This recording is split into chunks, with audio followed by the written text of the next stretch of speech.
Hey there, and welcome. I'm Anna Hartman, and this is Unreal Results, a podcast where I help you get better outcomes and gain the confidence that you can help anyone, even the most complex cases. Join me as I teach about the influence of the visceral organs and the nervous system on movement, pain, and injuries, all while shifting the paradigm of what whole body assessment and treatment really looks like. I'm glad you're here. Let's dive in. Hello. I am back with another episode of the Unreal Results podcast.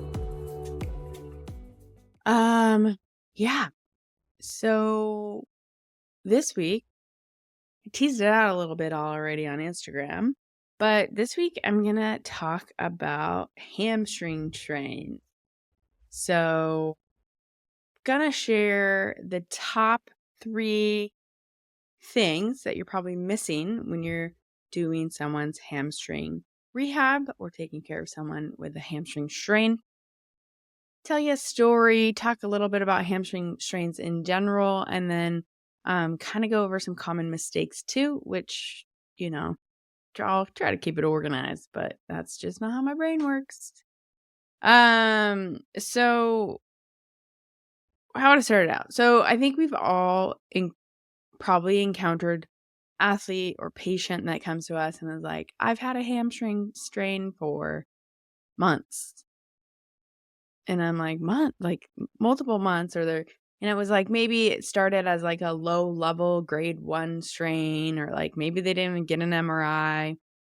Whatever it is, it was never really bad, right? Maybe there was barely any limping, only a couple days of soreness. Or perhaps even it was worse, right? Maybe it was more of a higher grade strain. But it's just not, they're not getting over the hump. I hear this from people a lot, a lot. Why I decided to do this podcast episode is recently I had a football player that came to see me who had strained his hamstring again for like the, I don't even know, 5th year in a row or the 3rd year in a row. And he was pretty frustrated that it happened again. And he was like, Anna, I would like, he's like, treatment seems to be going pretty good with the team. He's like, we're doing the standard things. And I was like, let me guess, like a bunch of glute exercises and modalities. And he laughed. He's like, yes. He's like, but I can't. He's like, I'm still not 100%. And he's like, and most of all, I'm fearful that it's going to happen again and frustrated that it keeps happening. And he's like, so I'm hoping that not only can you help me get to 100%, but can you give me some insight on what I'm missing and what to do to prevent future ones? And I was like, yeah, absolutely. Like, I'm pretty confident that you should leave this appointment feeling better and not having the symptoms that you're still having, and also with some clarity on what's going on. And that clarity, including that I doubt a professional football player who works out all the time has weak glutes. So, and that I've talked about that probably on other podcasts and definitely on Instagram, but unpopular opinion, in this patient population, you only see weaknesses, like true muscle weakness, after immobilization, period, or neurological injury. But then it's like, is it really true muscle weakness then? Yes and no. Because what you'll see is a lot of times it's more of a neurologic thing for people than strength. And we know this fundamentally, I think, as physical therapists and athletic trainers, strength coaches, like, we know this, right? We all know the research that it takes, 8 weeks to create hypertrophy, like physiological hypertrophy and strength gains in a muscle. We know the first 6 to 8 weeks of exercises are all neurological gains. Yet we keep labeling people in this world as having like weak glutes, weak whatevers, weak hip flexors, doing 4 weeks of exercises and being like, "Oh, look at that, they're stronger." And that's not true. Like, are they stronger meaning, like, as neurologically, they improve their motor pattern, or get nerves to fire better, that they can move more mass or go through a greater range of motion? Absolutely. Is that the same thing as strength? Physiologically, a little different, right? And I think part of the problem is like we don't have the right words to put around things. And I hate like telling people things are inhibited or turned off or turned on, that kind of thing. So, it's like getting away from that as well. But so I don't think it's like, when I don't think if somebody really stopped to think about it, they wouldn't realize what they're saying is probably not correct. But what the athlete hears, we care about, right? Because then they get this like idea in their head. So, um my top 3 things when it comes to hamstring strains, really well, not really any strain, but some of this will be applied to any strains and some's very specific to the hamstring. But the top things that I see that are being ignored are hip flexion mobility, not related to the tension on the back of the leg, which, quote unquote hamstring tightness or nerve tension, not the posterior limiters of hip flexion, but hip flexion mobility that is limited by a hip not wanting to sink in the socket or crease, fold over the inguinal ligament. And you feel that when you get better at paying attention to what you're feeling with your hands, as opposed to just not randomly, but just testing range of motion flippantly, like not paying attention to what you're feeling.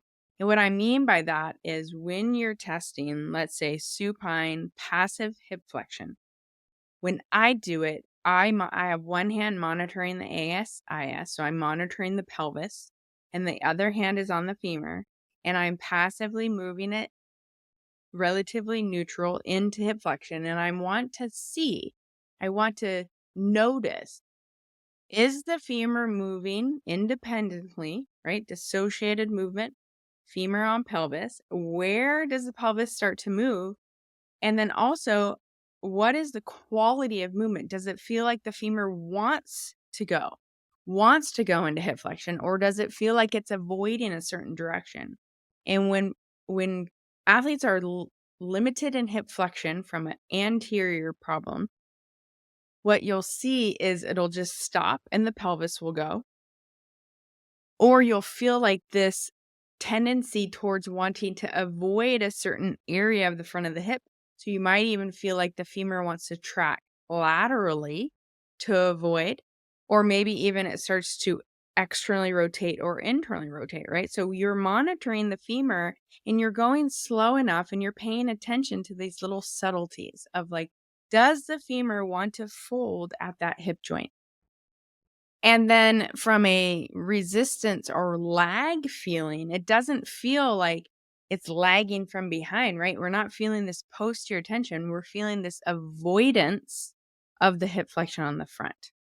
And this is very important. Now, obviously, sometimes when you're testing this, you're going to feel a posterior lag and some posterior tightness. That still can exist. And sometimes it is the limiting factor of hip flexion. So, fundamentally, this piece is like, let's see where their hip flexion limitation is really coming from. And what I often see and what is often missed is this resistance to or this avoidance of folding over the front of the hip. And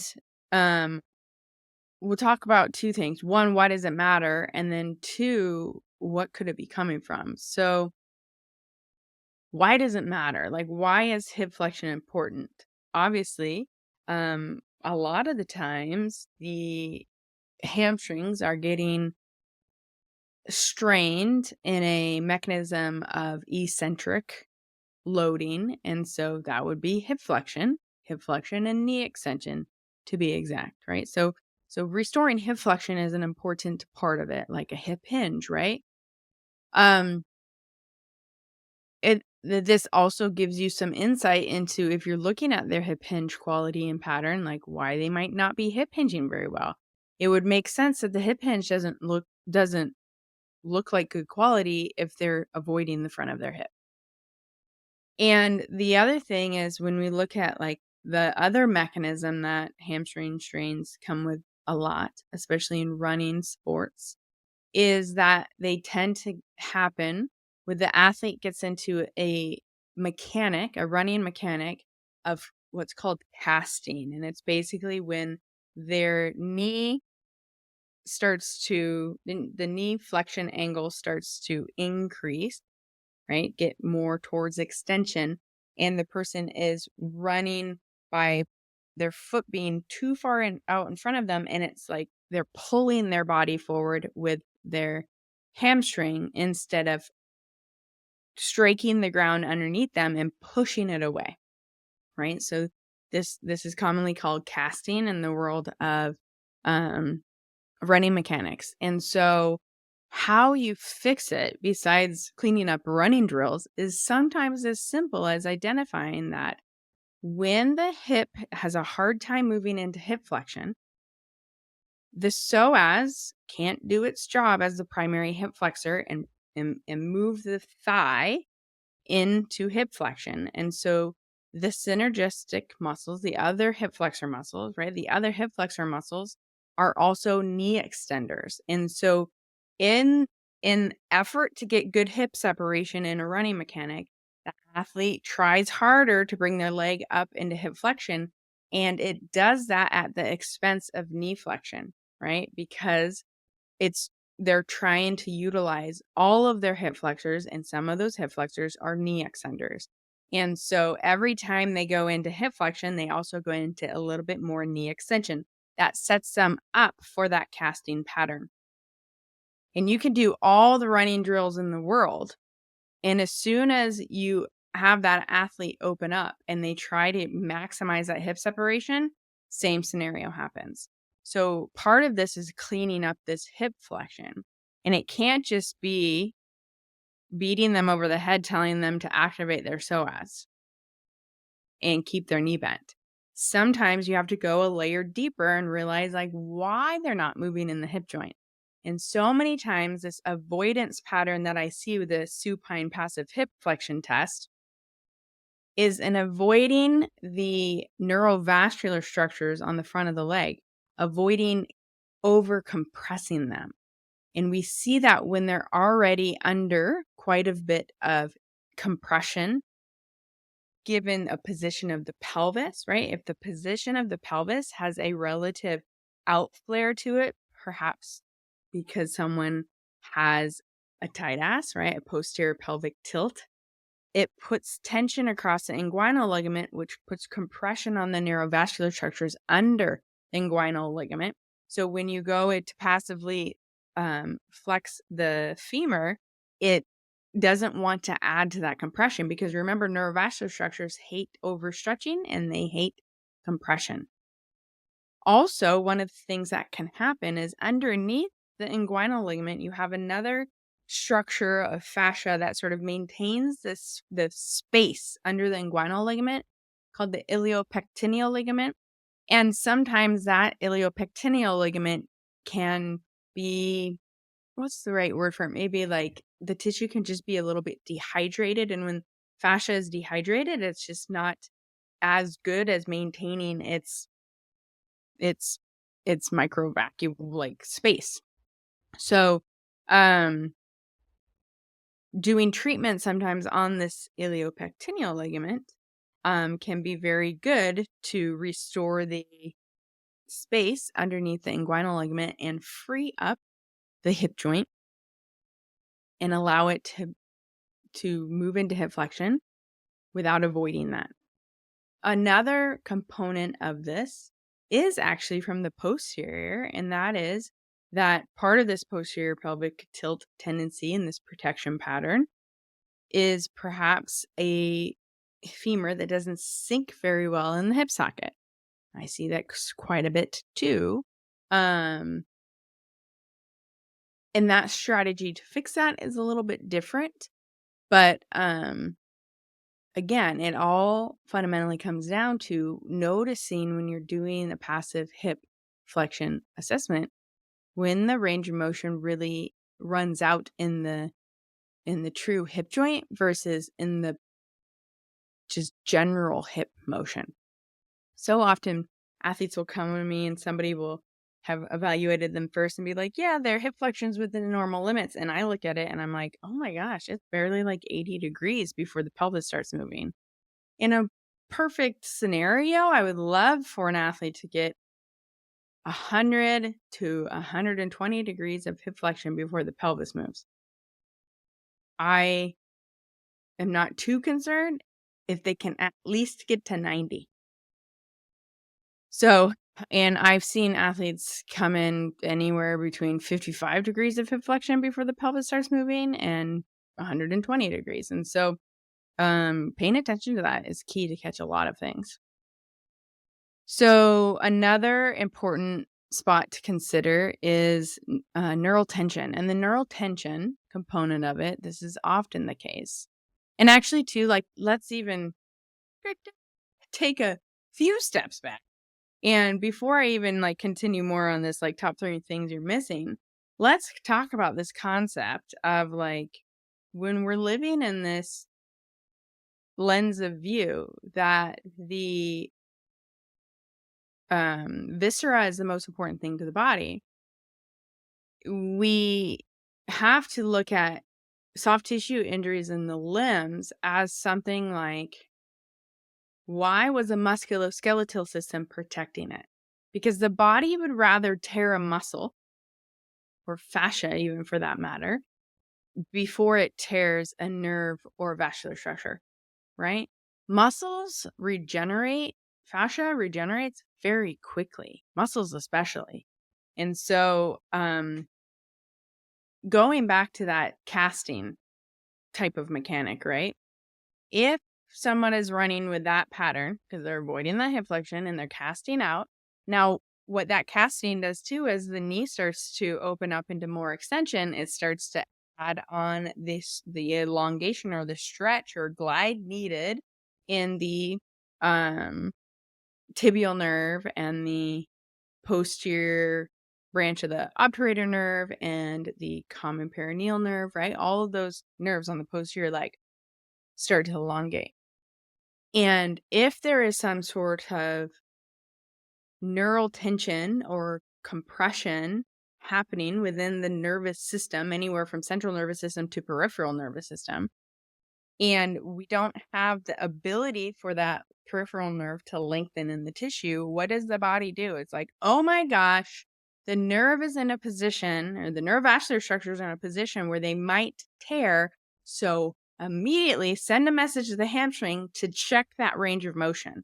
So what happens is you start to feel the little pull from the nerves at the back of the leg, which often feels like hamstring tightness. And then all of a sudden the body grabs.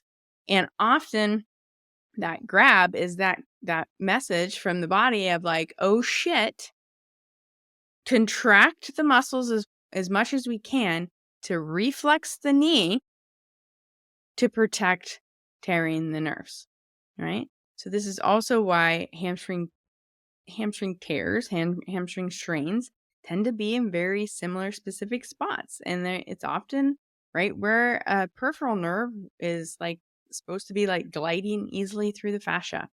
So that's, why we need to take a step back too, because understanding that this neural tension piece not only can mimic a hamstring strain, that a grade 1 hamstring strain that doesn't ever really go away, right? Because we get that a lot. I have so many athletes come to me with that. Like, I've had a hamstring strain for 6 years. No, you haven't. right? So not only can the neural tension create the scenario of the symptoms that feel like constant hamstring tightness or constant like grabby feeling or like the borderline of right before the grabbing happens, to creating this scenario that you do actually then tear the hamstring, like muscle tissue or myofascial tissue. So these neural tensions, but like I said, can come from anywhere in the system. Because just like we talked about in the last podcast, which was on the sciatic nerve, we can have compression or tension or an area of the nervous system that is not able to slide and glide very well anywhere along the chain, and it affects symptoms in the periphery.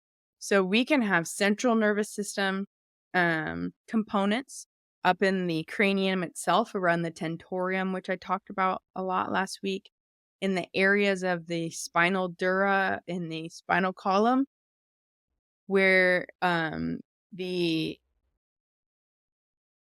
vertebral foramen naturally narrows, the dura naturally narrows and provides and adds in a little like pinch point there in the spinal dura and the spinal cord.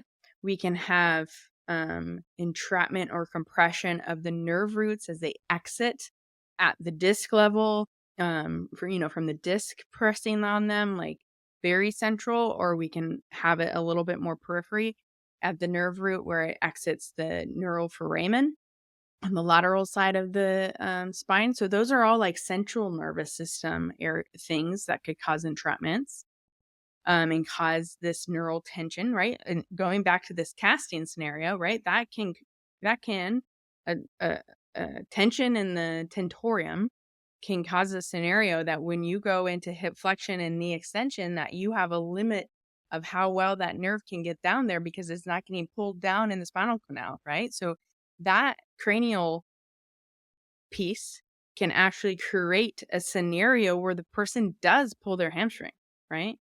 I'm not saying that hamstring pulls don't happen and it's all neural tension. I'm not saying that at all. I'm saying this could be and is often the driver for the hamstring strain in the first place.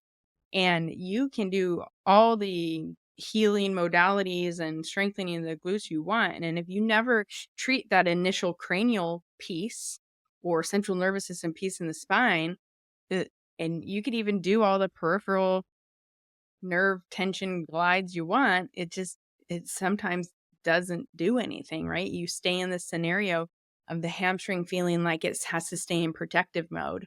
And then it is like feels like it takes forever to get the hamstring better, right? So, and then too, you can have just true peripheral nerve entrapments, like we talked about in that sciatic nerve podcast.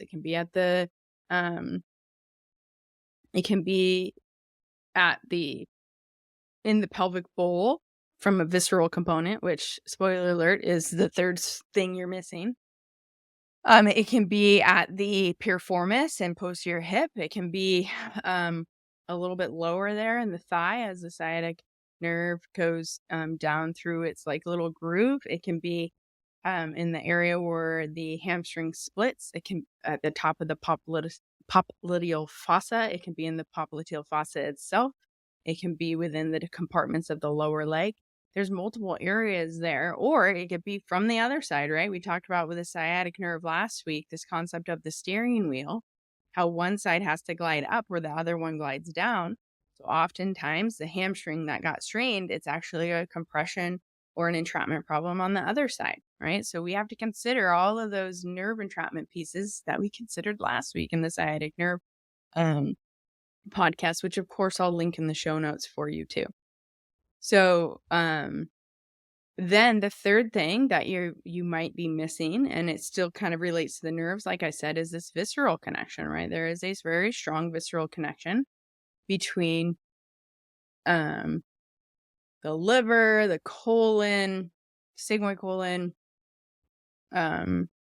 even ascending and descending colons, the kidneys, on creating a scenario where it's irritating the nerves and, again, sending this message of this protection pattern around the hip, to the nerves in the lower peripheral nerves that creates this same sort of scenario where the body is like, we're protecting something, so we're going to limit mobility. And when we limit mobility like that, we change the mechanics, going back to that casting piece. And again, this could even be like the person who is doing like a yoga pose and overstretches something, right? So it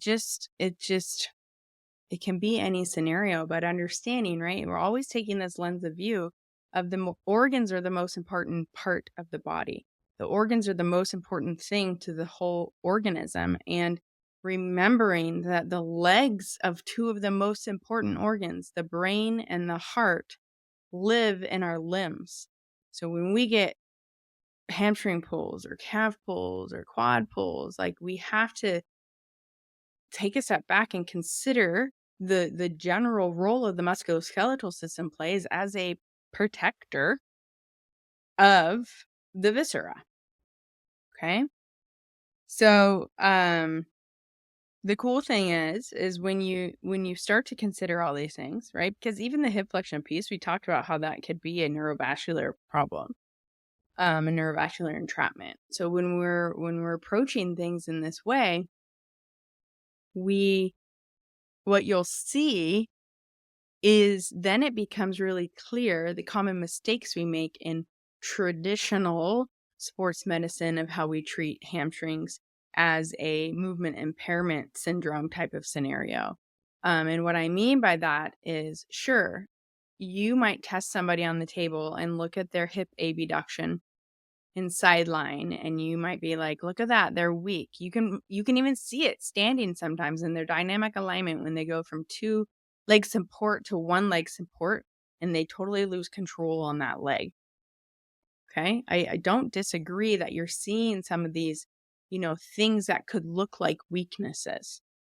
But again, in the absence of immobilization, of, neurological reasons for weakness or sedentariness, which, again, I work with athletes. I work with athletes and people who work out on a regular or semi-regular basis.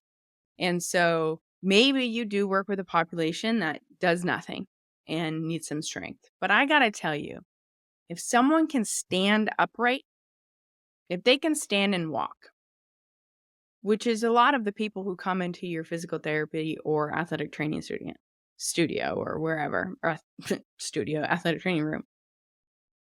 If they can stand and walk, their glutes are plenty strong. If they truly had glute weakness and to the level of which it's described sometimes to the patient of like how their glutes are turned off, glute amnesia. If that's happening, they're not able to stand upright. We need our glutes in order to stand up. Anyone that has a spinal cord injury knows this, sees this. This is an aging population who either has also neurological things from like stroke or just so much atrophy from aging and weakness. And what do they need? They need a walker, right? So let's again stop labeling this lack of, I don't want to say strength, but like this appearance, this assessment that appears that perhaps there's a strength issue or perhaps there is a movement pattern dysfunction. Let's get away from telling people that they're not strong when they are. Because what happens is you deal with some of these areas of entrapment. You clean up the hip flexion, you clean up the central nervous system piece, and then you retest them, and all of a sudden they test 5 of 5 strength.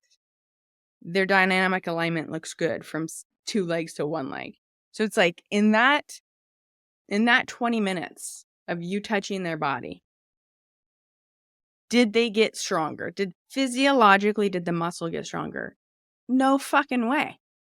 No fucking way. Which is why I am, like, on this soapbox of, like, it's not a weakness, right? And that, takes us back to remembering that movement is an output. Movement is an output. So when you do nothing but give people exercises and cue their output and focus on the output in order to make them feel better, you're making it way harder for yourself. You're literally banging your head against the wall. And that athlete probably feels like they're banging the head against the wall too, because I got news for you. Before they came in to see you at the PT clinic or in the athletic training room, they've already worked out. They've been in the weight room for 2 hours, if not more. They've been in practice for an hour and a half, if not more. Do you really think they need more exercises? And I'm not saying don't ever work on people's patternings and, like, doing some exercises, and especially, like, to get over that fear piece and let them know they're okay. And if there was truly a soft tissue disruption, to progressively load the tissue to allow for the healing and the collagen to realign in the physiological way that that needs to in order for it to be strong again.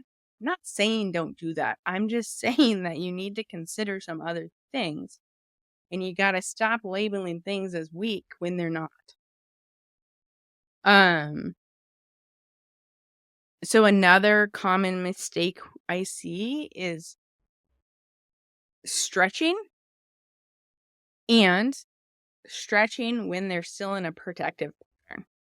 They're either gonna be in a protective pattern because they truly did tear soft tissue and probably shouldn't be stretching it, especially very soon. And then because, right, what happens when in wound healing? What do we want in wound healing? We want tissue approximation. We want a coming together, a shortening of things. So that is the opposite of stretching. So the first thing I tell my athletes to do when they pull something is to not stretch it. Stop stretching that. And then also, because oftentimes it's the neural piece and we don't want to be stretching the nerve. That's what got us here in the first place.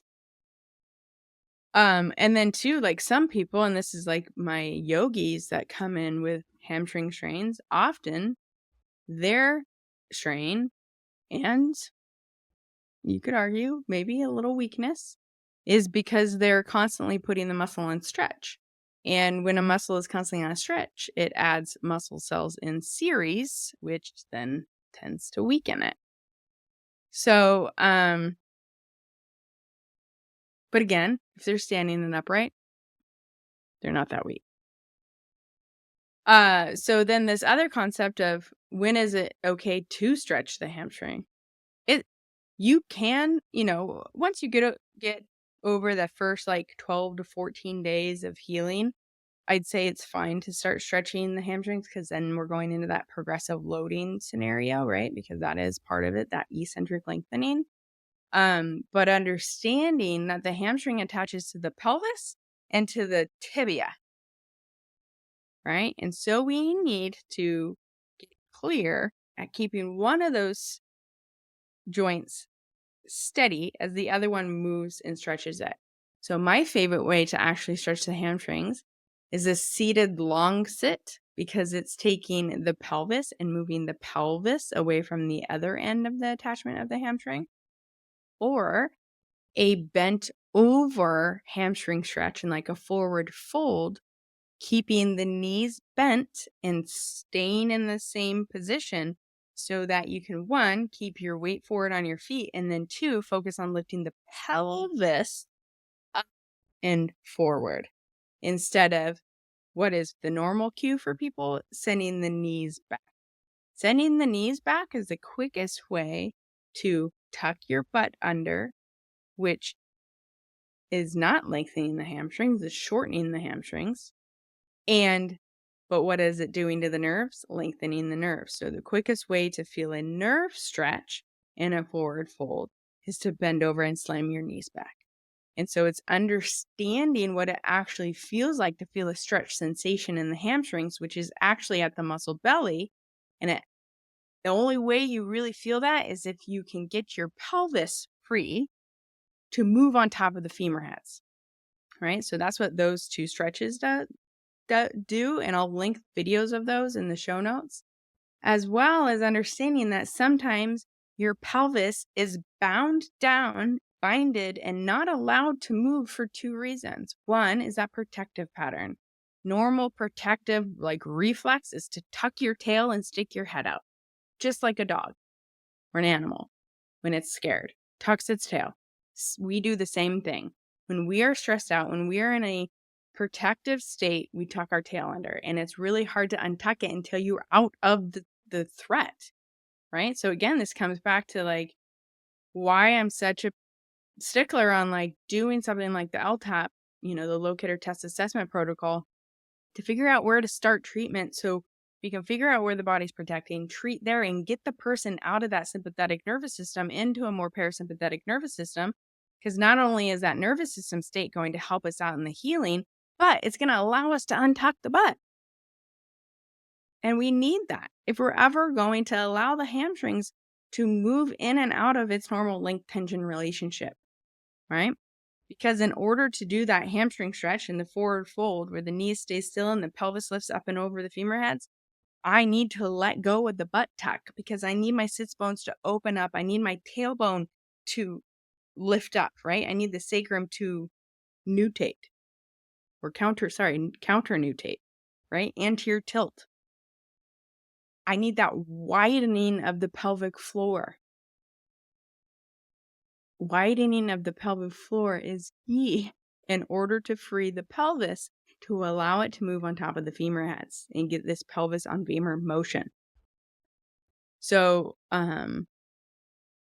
taking a step back sometimes for this means, one, figuring out where the body needs treatment first to start. This is also sometimes going to bring you to the central nervous system entrapments or the peripheral nervous system entrapment. So you're kind of fixing two of the things at once. Plus, you're getting them out of the posterior pelvic tilt, which means now the hamstrings are going to let go a little bit because they were part of the reason, right? The hamstrings pulling the pelvis down is part of that protective pattern too. So you're finally getting a message to the hamstrings where they don't have to be protecting anymore. And then also, you're setting yourself up for a scenario that you can actually stretch the muscle tissue. And there are a lot of short hamstrings out there, and it needs to happen. But it's one of the hardest muscles to stretch because it crosses multiple joints. And it requires a lot of awareness to do it correctly. So also, I said I'd link those stretches. I'm not going to link all the pelvic floor things because then it'll be like a million links. But hopefully that gives you like a little bit of insight on how I approach the hamstring. And I want to tell you the story of this athlete who came to me, right? So I started the podcast off with it. I told you he was frustrated. He wanted me to, like, one, get him better, and then two, give him some answers. And so sure enough, when I worked on him, his locator test assessment protocol directed me to his lumbar spine.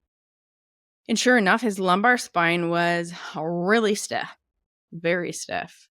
Didn't really want to go into extension or flexion, to be honest, but it was very limited in extension. Like he had a very flat spine. And so I'm like, yeah, no wonder your hamstrings are having recurrent problems, is because this is happening at the nerve root level. And this was confirmed to me by the double leg neural tension test that I talked about in the sciatic episode. So again, if you missed that episode, you might want to go back because they relate to each other quite a bit. And so then what did we do? We started treatment there. And that made him feel better. That changed his range of motion. Then I did another round of the LTAP, and that directed me to his cranium because he had a little piece of tension up there too. So then I did treatment in that area, and that freed things up even more. And then lastly, it directed me to his opposite leg. I did some stuff there and I freed it up. And then had him recheck what he felt. And the way that he provoked his pain was like this long lever um, supine bridge. And he tried it and he's like, oh, I don't feel that anymore. And he got up and he bent over and he's like, I don't feel it. It's not tight anymore. And I was like, great. And the next day, what did he do? He went to the training room and he did his exercises and he felt great and was able to progress to, 90, 95, basically 90% running in practice. And then he was like back in practice 2 days later.